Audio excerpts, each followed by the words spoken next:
जय शिवराय मित्रांनो, आपण छत्रपती शिवाजी महाराजांच्या स्वराज्यात सामील झालेले किल्ले पाहत आहोत. त्यापैकीच एक आहे चावंड किल्ला.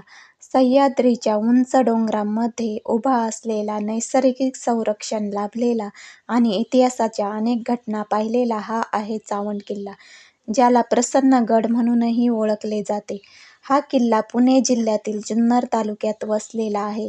समुद्रसपाटीपासून सुमारे 1080 मीटर उंचीवर असलेला हा गिरिदुर्ग नाणेघाट परिसरातील महत्त्वाच्या किल्ल्यांपैकी एक आहे.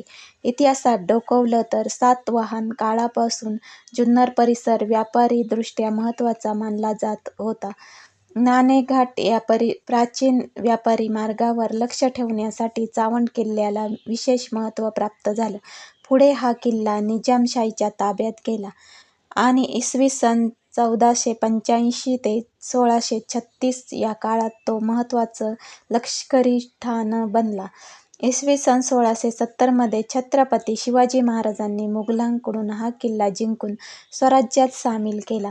स्वराज्याच्या उत्तरेकडील संरक्षण व्यवस्थेत चावंड किल्ल्याने महत्त्वाची भूमिका बजावली.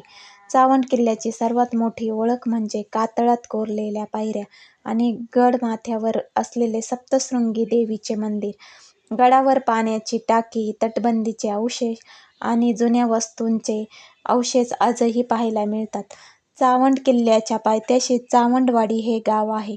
जुन्नर शहरापासून हे गाव सुमारे 15 किलोमीटर अंतरावर आहे. पायथ्यापासून गडमाथा गाठण्यासाठी साधारण 45 मिनिटे ते 1 तास लागतो. हा ट्रेक सोपा ते मध्यम स्वरूपाचा असल्यामुळे नवशिके ट्रेकर्सही सहज करू शकतात. पावसाळा आणि हिवाळा हे चावंड किल्ल्याला भेट देण्यासाठी सर्वोत्तम ऋतू आहेत. गडावरून नाणेघाट, जीवधन आणि शिवनेरी किल्ल्यांचं अप्रतिम दर्शन होतं. अशाच नवनवीन किल्ल्यांच्या इतिहासासाठी चॅनलला लाईक करा, सबस्क्राईब करा. जय शिवराय, जय महाराष्ट्र.